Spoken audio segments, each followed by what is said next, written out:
In today's math lesson, while we discuss the point-slope form, we are going to graph an equation.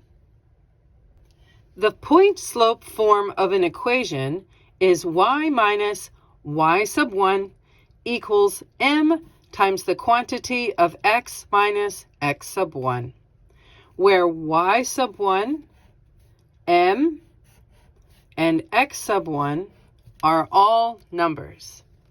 Let's learn how to graph lines like these. The point-slope form is perfect for linear equations, but when it comes to graphing, you don't have a y-intercept. So we have to build a coordinate point from this equation, and that's pretty easy to do. We have the coordinate point of x sub 1, y sub 1, but there's a couple of things we need to know. The most important thing to remember about building your coordinate point that we're going to plot is that when you pull x sub 1 and y sub 1 from your given equation, you have to change the signs on the x sub 1 and y sub 1. So if y1 was negative, if it said minus, then this is going to be a positive number here. Or if it was a positive number, it will now be a negative number. Same thing for x sub 1. If x1 was a negative, if it said minus x sub 1, this will be a positive x1. But if it said plus x1, this will be a negative x1. That might sound weird, but it's going to be okay. We'll look at it together in just a moment. After you build your x1, y1 point, you're going to plot it. And this is the point that we plot since we don't have a y-intercept. This will be our place to begin as we graph our lines. After you have a point to begin with from your equation, you're going to use the slope m, just like you do for any other linear equation. And it is still the same rules of rise over run, where if your slope is positive, you move upward. If your slope is negative, you move downward. And when you are plotting, you still always move to the right. So using your slope from the location of the point that we built in step 1, you are going to plot your second point. And if you are doing this work on paper by hand, you will then connect your points with a straight edge to make a nice long continuous line. Let's see how this process works with our examples. Example 1, graph the function of y plus 5 equaling negative 4 times the quantity of x minus 1. When given an equation, it is always smart to start off by labeling the parts of the equation that you have. So we know that this is the point-slope form of the given equation. And these three numbers are special in their locations. Our plus 5 is the y1. Our negative 4 is our slope. And the minus 1 is our x1. Now that we know what our three numbers are representing, let's start the process. So step 1 said to build the coordinate point, and that came from x sub 1, y sub 1. But we have to remember to change the signs. X sub 1 is currently a minus 1. So instead of a negative 1, this will be a positive 1. We have to change the sign. And y sub 1 is currently a plus 5. Since we have to change the sign, this will be a negative 5. Okay? So it's not that you've done anything to say they're both negative or both positive. No. You've just changed the sign on both of them. Yes, that's what we have done. So now let's go plot this point. X is 1, y is negative 5, and there it is. Good. Now we're going to use our slope to finish this off. Our slope is that of negative 4 because that is what's in the M position. And we know that all slopes have to be a fraction for the rise and the run. And when you aren't given a fraction, you put a 1 underneath of it. Since this is a negative slope, we know it will travel downward and to the right from our orange original point. So let's follow those directions now. We move downward 1, 2, 3, 4 spaces, to the right 1. Okay. Now that we have plotted our second point, let's go ahead and use our ruler to connect them.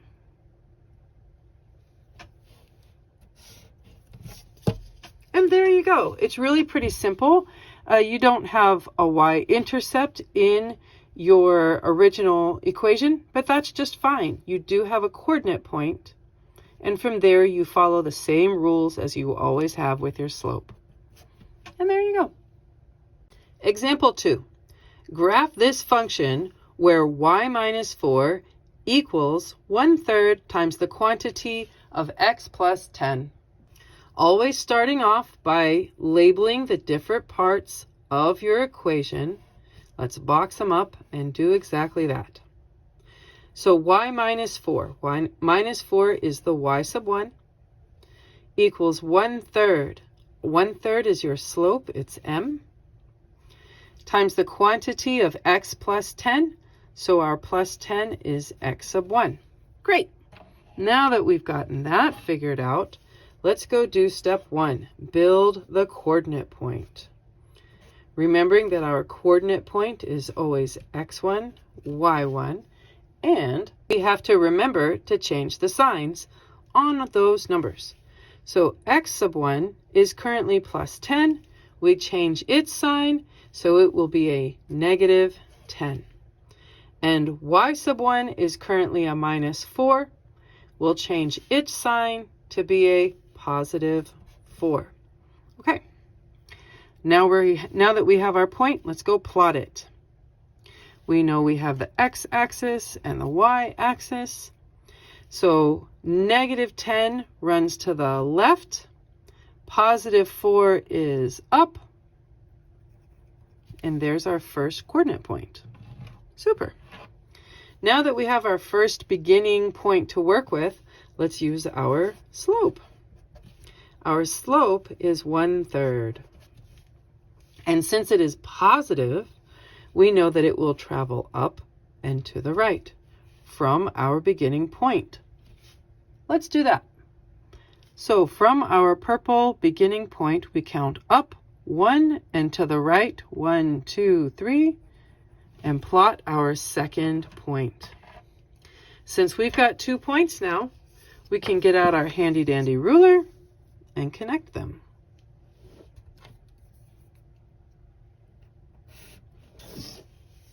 Nice and clean. So there you go. Example 3. Graph this function where y plus 1 is equal to x plus 1. So we don't have any parentheses in this problem, but I bet you can still label your parts.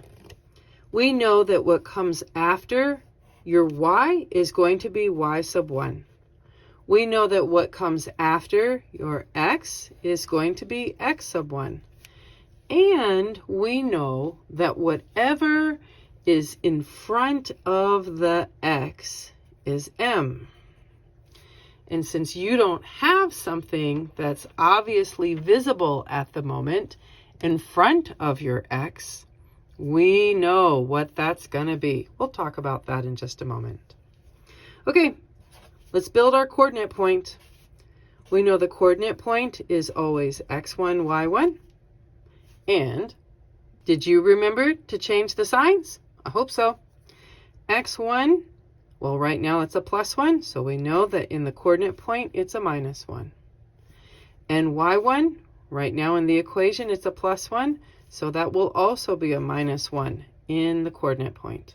Okay, let's go plot that point. We have our x and y axes. We're going to go to the point -1, -1. So this will travel left and then down.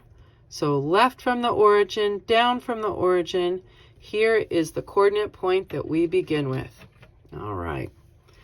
Now that we have figured out where to begin with our coordinate point, let's talk about that slope.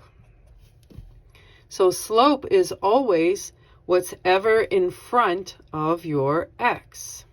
Okay. We have learned from many previous examples that if you do not have a number visibly sitting in front of your x, then there is what's in front? Ah, yes, an understood 1. And the slope still has to be a fraction, which means we can put a 1 underneath of it. So our slope is a positive 1 moving up and to the right from our original coordinate point of -1, -1, placing it right here at the origin. And then if you are doing this all by hand, you can take your handy dandy ruler, your beautiful straight edge, and connect these points. If I can line mine up real quick. Some days things are just a little easier than others, and that's okay. So there you go. Here's our line using the point slope form. Example 4. Graph this function where y plus 5 equals 2 times the quantity of x plus 3. Are you a master at labeling the parts of the point slope form equation yet? I hope so. We know that this is going to be y1, m, and x1. Great. Everything is labeled. Let's go start putting things together. We need to build a coordinate point that is our x1 and y1, where you know, what do you know? You know that you have to change the signs. So my x1 is going to be a -3. My y1 is a -5 because you always have to change the signs on your x1 and your y1. Let's go plot this point here on the coordinate plane now that my x and y axes are labeled. From the origin, I need to move left 3 units and then down 5 units to plot our first point. Okay, now that that is done, we're going to use the slope. Oops. Our slope is 2.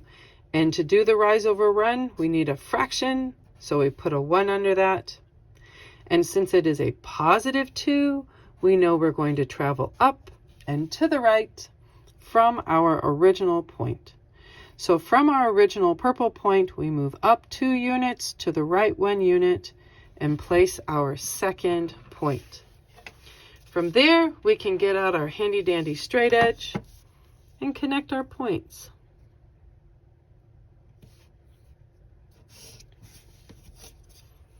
Not too shabby. There you go.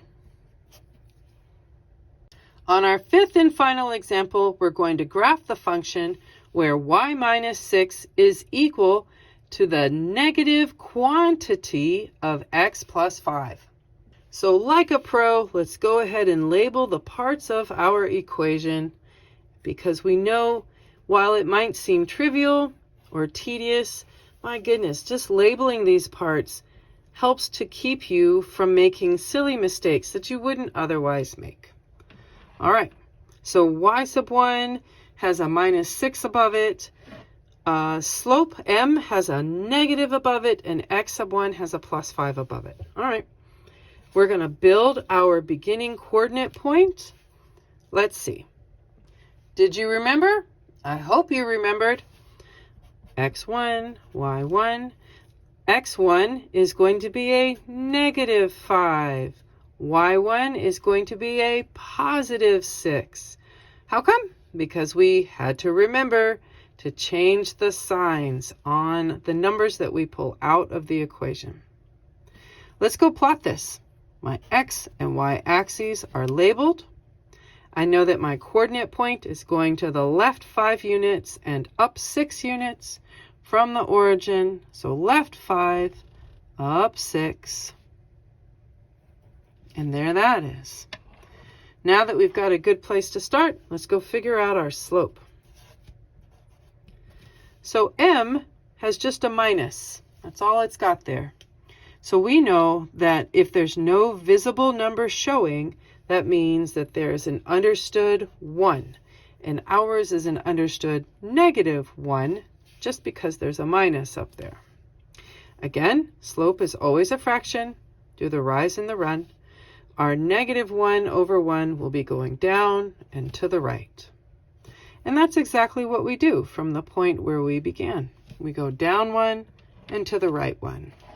And to finish this off, we get our handy dandy ruler or our straight edge and line this up nice and clean.